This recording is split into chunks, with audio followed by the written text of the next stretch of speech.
an Inca warrior princess in black suede boots. This pair of suede boots has been my shelter since I arrived in Canada in October 2012. They protected me from cold weather, for I come from the land of desert heat. Symbolically, they sheltered me from fears, giving me confidence to go forward every day like a best friend. Arriving in Canada for the first time, I looked out the airplane window as we descended to Calgary. I fell in love with a city covered by green carpet, beautiful houses, surrounded neatly by gardens and parks. I was always arriving in Wonderland. The Bow River flowed through the city like a turquoise serpent. My eyes filled with happy tears. My dream had become a reality. At the same time, I shuddered as the curtains of the next act of the drama of my life opened before me. I lived with my parents all my life in Arequipa, Peru.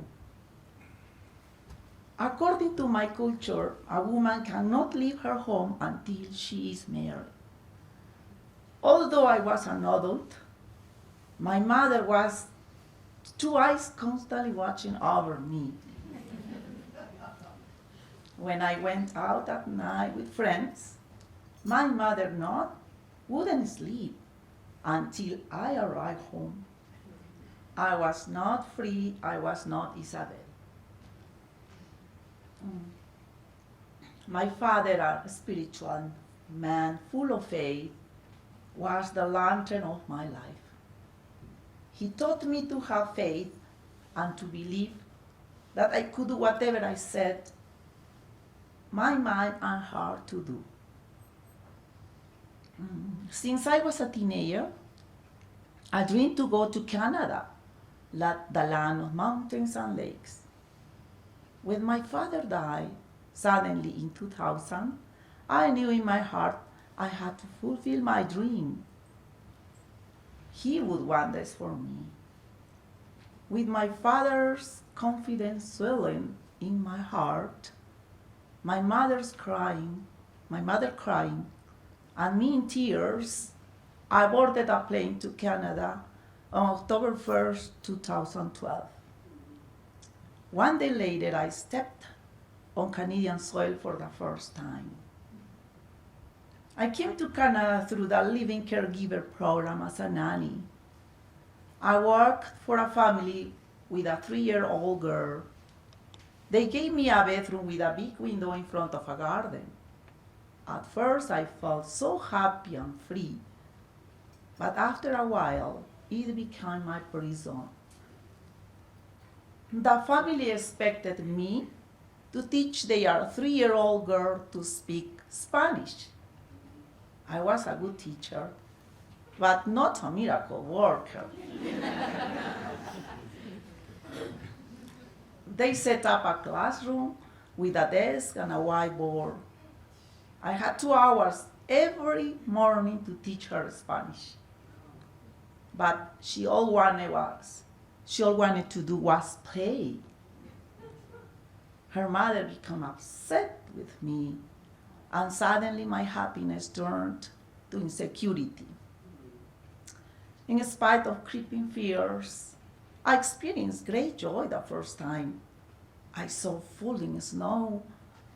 I was like a good little girl touching it, tasting, and watching it disappear in my hands. But my feet got cold, and I realized I needed winter boots.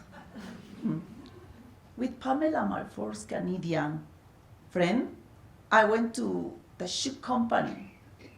I found stylish black suede boots, mid-calf high with zippers on the seam, and flat rubber soles. As my work situation deteriorated, My new suede boots gave me stability on snow and ice, protection from cold, and encouraging sense of control over my first Canadian winter. Relations with the family got worse, so I quit.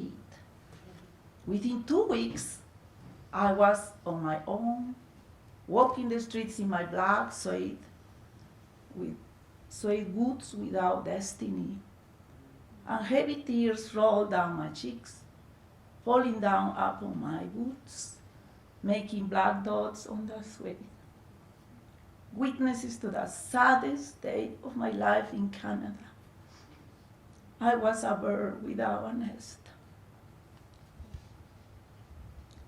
Soon after, I moved into a home with 3 darling girls and their gracious parents.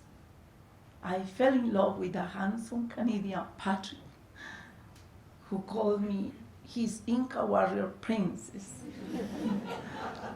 I wore my boots on our first date, a magical walk on the water of frozen Lake Louise.